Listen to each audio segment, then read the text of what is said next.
है खबर असरदार का। सीधी में मानव तस्करी का खुलासा हुआ है। पुलिस ने मामले का पर्दाफाश किया। 5 लोगों को गिरफ्तार कर लिया है। प्रेमी ने 1.5 लाख में अपनी प्रेमिका को बेच दिया था।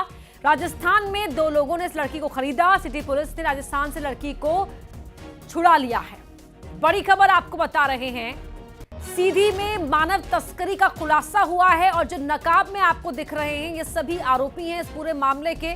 पुलिस ने पर्दाफाश किया है, 5 लोगों को गिरफ्तार किया है। यहां एक प्रेमी ने अपनी प्रेमिका को 1.5 लाख रुपए में बेच दिया था। राजस्थान के 2 लोगों ने लड़की को खरीद लिया था।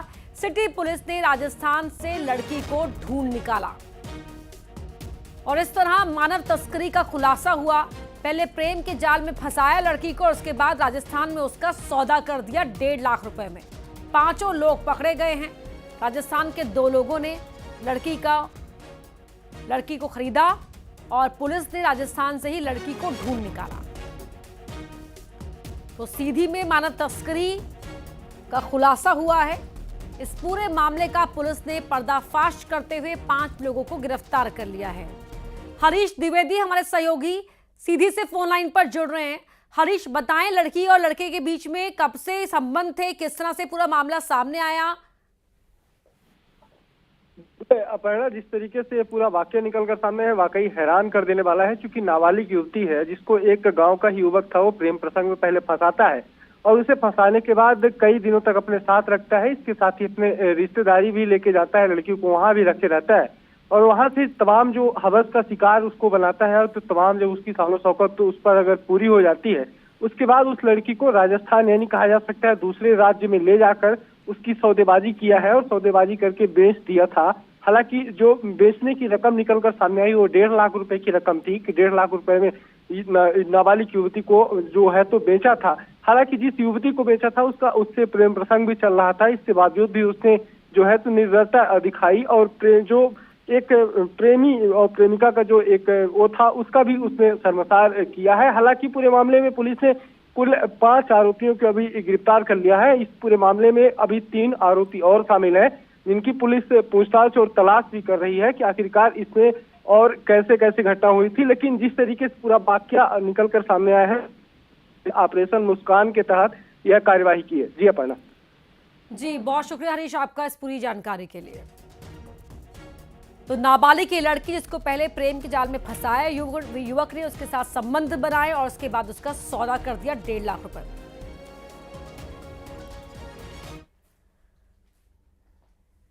अगली खबर शाजापुर से है, जहां बस में विवाद हुआ है। किराया ना देने पर विवाद हुआ। 2 लोगों ने बस पर पथराव कर दिया। बस के शीशे टूटे। एक आरोपी गिरफ्त में है। शाजापुर से ये बस इंदौर जा रही थी। 2 लोगों ने बस पर पत्थर फेंकना शुरू कर दिया। किराया ना देने पर यह पूरा झगड़ा हुआ और बस के शीशे इस पथराव में टूट गए। एक आरोपी को पकड़ लिया गया। बस शाजापुर से इंदौर जा रही थी।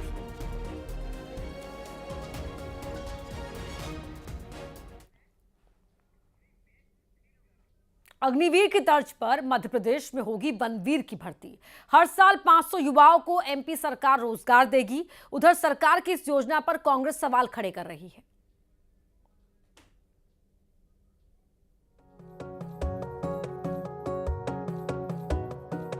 रोजगार की फ्रंट पर एमपी सरकार ने अग्निवीर की तर्ज पर वनवीर की भर्ती योजना शुरू की है। वन विभाग ने इसके नियम भी तैयार कर लिए हैं। क्या है वनवीर योजना? 5 साल के लिए वनवीर की भर्ती होगी। वन्य जीवों की सुरक्षा के लिए भर्ती की जाएगी। हर साल 500 युवा वनवीर बनाए जाएंगे। बाघ मित्र, चीता मित्र, हाथी मित्र नियुक्त किए जाएंगे। वनवासी और आदिवासी युवाओं को प्राथमिकता मिलेगी। बेहतर प्रदर्शन करने पर 30% वनवीरों को नियमित किया जाएगा। उधर कांग्रेस ने वनवीर की भर्ती पर सवाल उठाए और साथ ही कहा कि सरकार अपनी जिम्मेदारी से बचना चाहती है। देखिए, ये सारा जो इनका मसला है ये रोजगार को खत्म करने वाला मसला है और अपनी जिम्मेदारियों से मुक्त होने का मसला है। आप देखें, जहां आर्मी कम से कम 15 साल 18 साल का बॉन्ड भरवाती थी और उसके बाद जो भी व्यक्ति 18 साल नौकरी करता था उसको पेंशन मिलती थी, इन्होंने अग्निवीर बना दिया। 4 साल में मतलब व्यक्ति 28-29 साल में 30 साल में रिटायर्ड हो जाए, मतलब वो जाए, मतलब कहते ना वो बुजुर्ग हो गया, मतलब आप उसको डिप्रेशन में डाल दो, उसको रोजगार विहीन। अग्निवीर योजना पर भी सवाल उठे थे, लेकिन अग्निवीर की भर्तियों में युवाओं में खासा उत्साह दिखता है। उम्मीद है कि वनवीर योजना भी सफल होगी।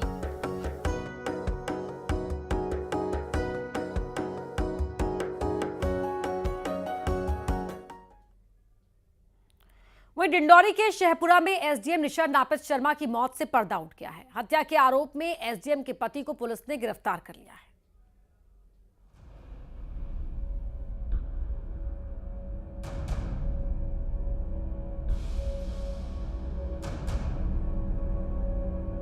डिंडोरी के शहपुरा में पदस्थ एसडीएम निशा नापित शर्मा की मौत को लेकर पुलिस ने सनसनीखेज खुलासा किया है। 24 घंटे के अंदर मामले को सुलझाते हुए पुलिस ने हत्या के मामले में निशा के पति मनीष शर्मा को गिरफ्तार कर लिया है।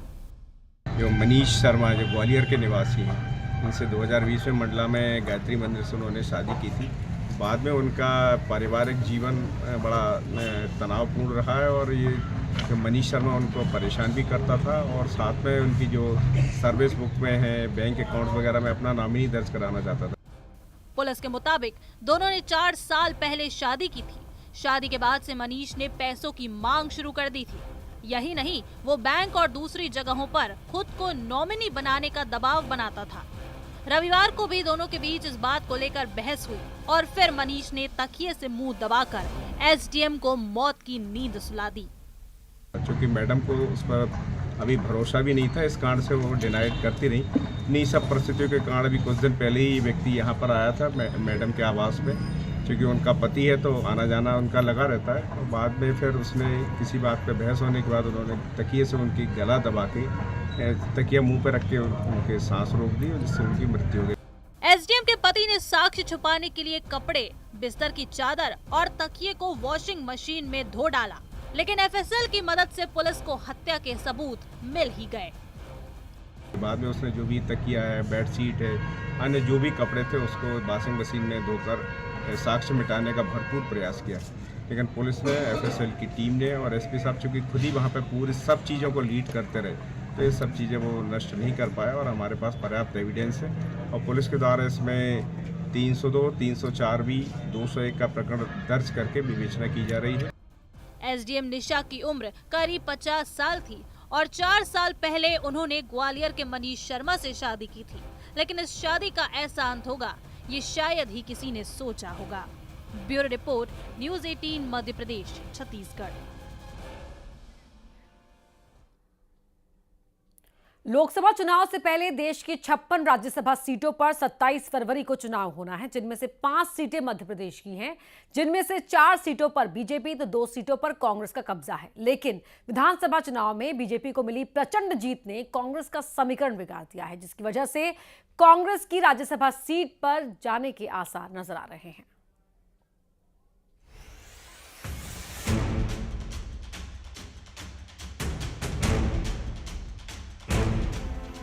मध्य प्रदेश में बीजेपी को प्रचंड जीत और कांग्रेस की बड़ी हार हुई है। विधानसभा में सीटों की संख्या का असर राज्यसभा चुनाव में दिखेगा। यह अगले 5 सालों तक रहेगा। 2023 की विधानसभा चुनाव में बीजेपी को 163 और कांग्रेस को 66 सीटें मिली हैं। 2018 की तुलना में कांग्रेस की सीटों की संख्या 48 कम हुई है। इसका सीधा असर लोकसभा चुनाव से पहले होने वाले राज्यसभा चुनाव में दिखेगा। मध्य प्रदेश में अप्रैल में राज्यसभा की 5 सीटें खाली हो रही हैं। इनमें से 3 सीटों पर बीजेपी और 2 सीटों पर कांग्रेस काबिज है। अभी के गणित के हिसाब से मध्य प्रदेश में एक सीट पर जीत के लिए 58 वोटों की आवश्यकता होती है।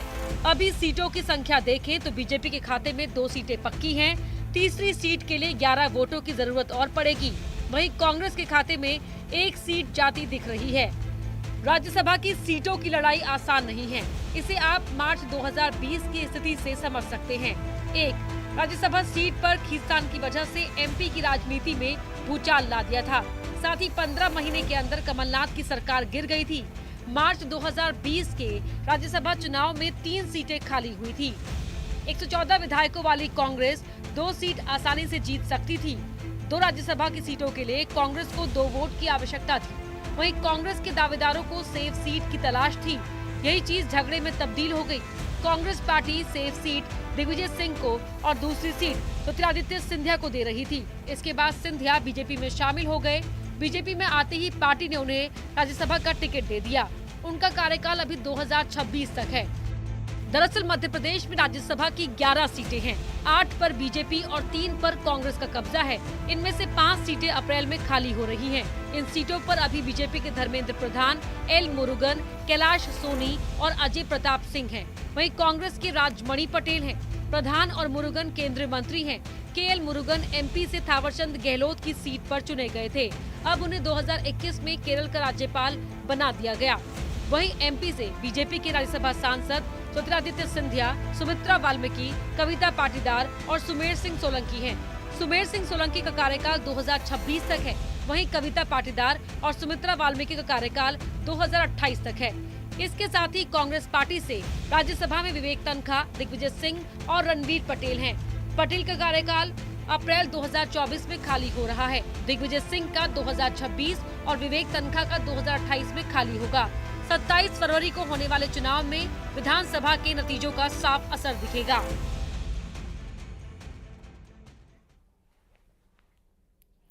छत्तीसगढ़ में लोकसभा चुनाव से पहले धर्मांतरण को लेकर सियासी पारा चढ़ने लगा है।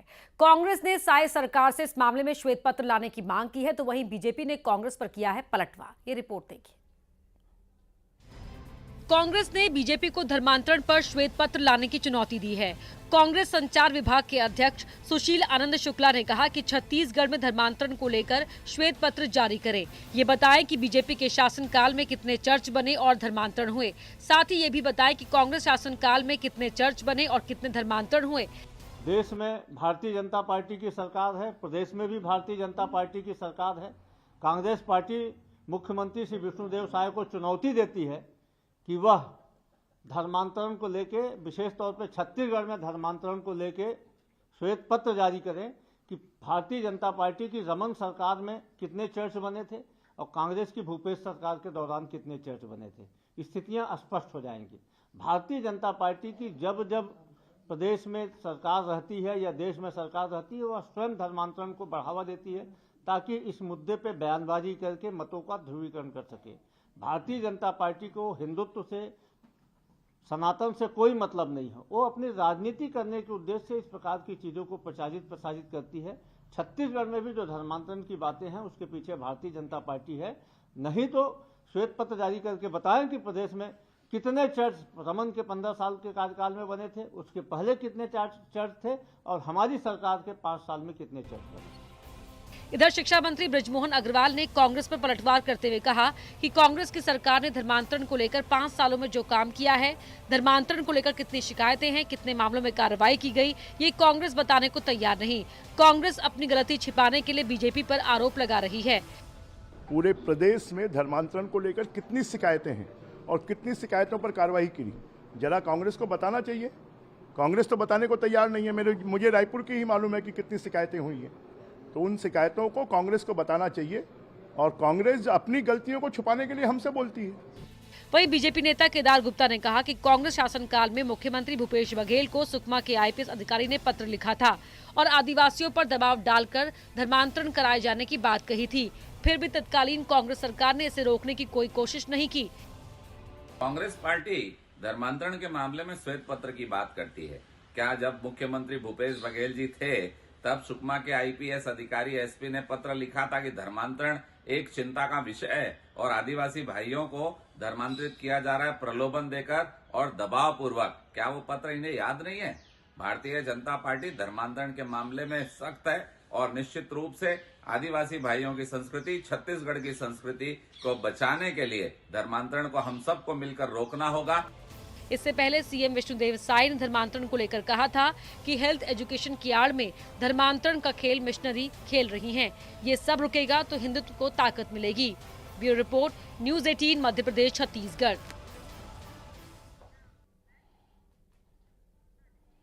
छत्तीसगढ़ में सरकार बदली है, सियासत बदली है। कांग्रेस नेताओं और अधिकारियों के काले चिट्ठे एक एक कर बाहर आ रहे हैं। अभी शराब और कोयला घोटाले का ही दाग लगा था कि 2 और घोटालों की फाइल खुल गई। पूरा मामला क्या है, इस रिपोर्ट में देखिए। छत्तीसगढ़ में शराब और कोयला घोटाले के बाद 2 और घोटालों की फाइल खुल गई है। पीडीएस और डीएमएफ घोटाला।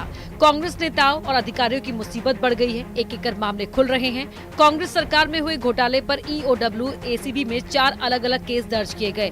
16 जनवरी को 2 और 17 जनवरी को 2 केस दर्ज किए गए। चारों एफआईआर में अधिकारियों, नेताओं और कारोबारियों के नाम हैं।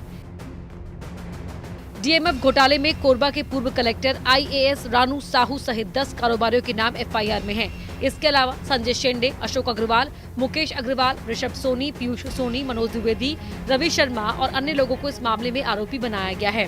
इसके अलावा मार्कफेड के पूर्व MD Manoj Soni, deputy marketing officer Pooja Pratika Kerketta के नाम भी है। राइस मिलर संगठन के पूर्व अध्यक्ष कैलाश रुपटा, पारसमणि चोपड़ा, रोशन चंद्राकर को भी इन घोटालों में आरोपी बनाया गया है। छत्तीसगढ़ में पिछली कांग्रेस सरकार के दौरान कोरबा जिले में डीएमएफ के पैसों का बड़े पैमाने पर बंदरबाट किया गया। ईडी की शिकायत पर ईओडब्ल्यू ने जो मामले दर्ज किए हैं उसके मुताबिक इस अनियमितता में तत्कालीन कलेक्टर रानू साहू समेत अनेक विभागीय ऑफिसर भी संलिप्त पाए गए। शिकायत के मुताबिक कई टेंडर्स में अफसरों को सीधे 40% रकम पहुंचाई गई। ईडी की रिपोर्ट के मुताबिक कोरबा जिले में डीएमएफ से टेंडर्स के आवंटन में बड़े पैमाने पर पैसों का लेन देन हुआ है। गलत ढंग से टेंडर की दरें तय कर ठेकेदारों को सीधे फायदा पहुंचाया गया, जिसके कारण प्रदेश शासन को बड़ी आर्थिक हानि हुई। इतना ही नहीं बल्कि एक निजी कंपनी को भी इन निविदाओं के लिए 15 से 20% अलग अलग दरों से कमीशन दिया गया। इसी तरह प्रदेश के कई जिलों में डीएमएफ में भारी वित्तीय अनियमितता बरतकर सरकार और शासन को नुकसान पहुंचाया गया। प्रधानमंत्री मोदी ने परीक्षा पे चर्चा के 7वें संस्करण में देश भर के छात्रों, अभिभावकों और शिक्षकों से बातचीत की। करीब 1.25 घंटे तक पीएम सर की मेगा क्लास में बच्चों को परीक्षा में बेहतर परफॉर्म करने से लेकर बेहतर नागरिक बनने के गुर मिले। पीएम ने बच्चों के साथ साथ उनके पेरेंट्स और टीचर से भी बात की और बेहद ही सरल और मजेदार अंदाज में बच्चों के हर एक सवाल का जवाब भी दिया।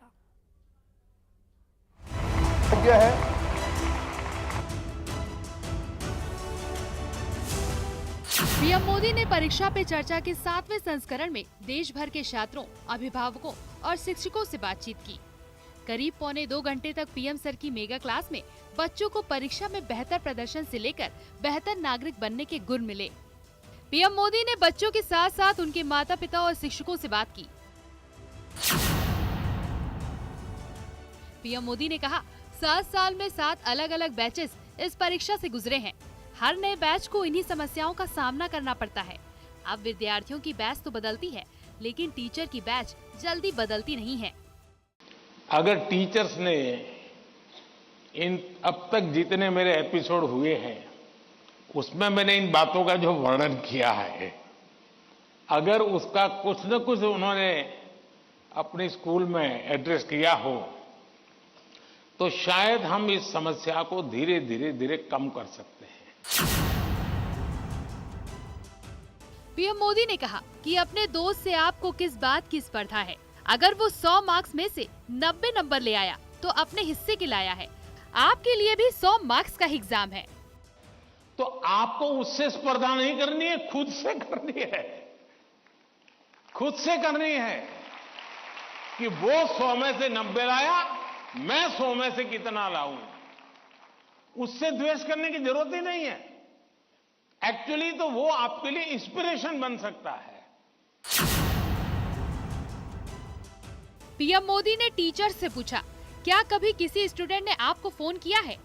उसने आपको बताया कि उसे क्या तकलीफ है, वो किस दुविधा में है, क्योंकि उसे लगता ही नहीं कि आपका उसकी जिंदगी में विशेष स्थान है।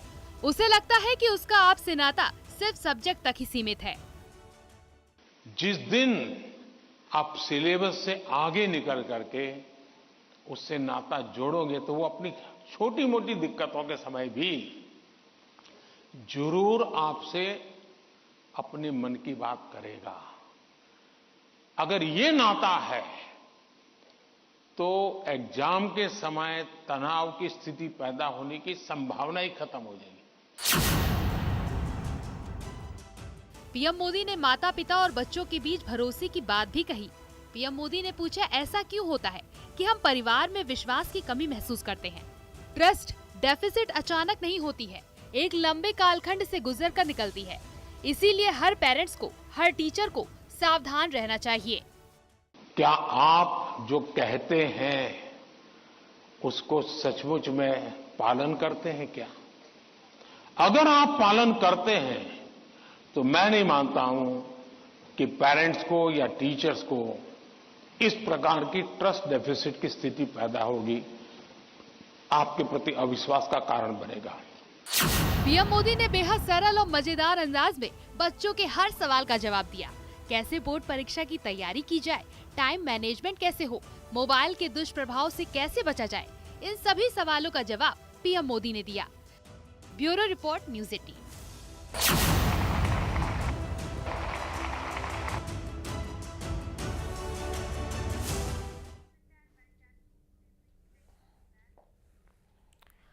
वहीं बड़ी खबर का रुख कर रहे हैं। भिलाई नगर विधायक को जान से मारने की धमकी मिली है। देवेंद्र यादव नगर विधायक को जान से मारने की धमकी मिली है। सोशल मीडिया पर यह धमकी मिली है। विधायक ने एसपी से धमकी मिलने की शिकायत की है।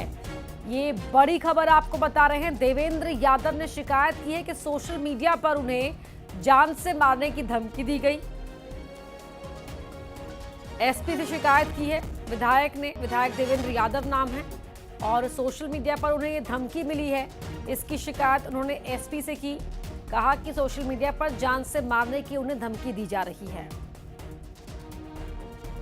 तो विधायक की शिकायत पर कार्रवाई करने की बात कही गई है। भिलाई नगर से विधायक हैं देवेंद्र यादव, जो एसपी से मिले और कहा कि उन्हें जान से मारने की धमकी दी जा रही है। और ये धमकी उन्हें फ़ोन पर नहीं या किसी चिट्ठी के जरिए नहीं, बल्कि सोशल मीडिया प्लेटफॉर्म का इस्तेमाल करके उन्हें जान से मारने की धमकी दी जा रही है। तो बड़ी खबर, भिलाई नगर विधायक हैं देवेंद्र यादव, जिनका कहना है कि कोई उनकी जान के पीछे पड़ा हुआ है। सोशल मीडिया पर उन्हें धमका रहा है, देख लेने की धमकी दी जा रही है, जान से मारने की धमकी दी जा रही है। ये शिकायत एसपी से विधायक ने की है। मिथिलेश हमारे सहयोगी फोन लाइन पर जुड़ गए हैं। मिथिलेश, देवेंद्र यादव कह रहे हैं कि उन्हें धमकी दी जा रही है सोशल मीडिया पर। किस तरह की धमकी दी गई है? देखिए, इंस्टाग्राम के माध्यम से देवेंद्र यादव जो विधायक है भिलाई नगर, उनको ये जानकारी प्राप्त हुई है। अंकित नामक कोई व्यक्ति के माध्यम से जानकारी प्राप्त हुई है कि उनको मारने की साजिश की गई थी। 2 लाख में सौदा किया जा रहा था। उनको 2 लाख रुपए दिए जा रहे थे अंकित नामक व्यक्ति को कि विधायक को मार दिया जाए। तो इस तरह से उसने पूरी कहानी लिखी है कि कैसे कैसे ये वाकया हुआ था। ये जानकारी लगते ही तत्काल जो है विधायक जो एक्शन में आए और उसके लिए तत्काल जो है वो दुर्ग एसपी से शिकायत की है इस मामले में और इस पूरे मामले की जांच करने की बात कही है और तत्काल कार्रवाई करने की भी मांग की गई है। तो इस तरह से ये एक बड़ा खुलासा हुआ है कि किस तरह से उनको मारने की साजिश की जा रही थी। इसके पहले भी एक वीडियो और वायरल हुआ था जिसमें विधायक का ये वीडियो था। जो संदेश मिला है वो साजिश का खुलासा उस संदेश में हुआ है कि किस तरीके से विधायक को मारने की प्लानिंग यहाँ पर की जा रही थी। बहुत शुक्रिया आपका मिथिलेश इस जानकारी के लिए।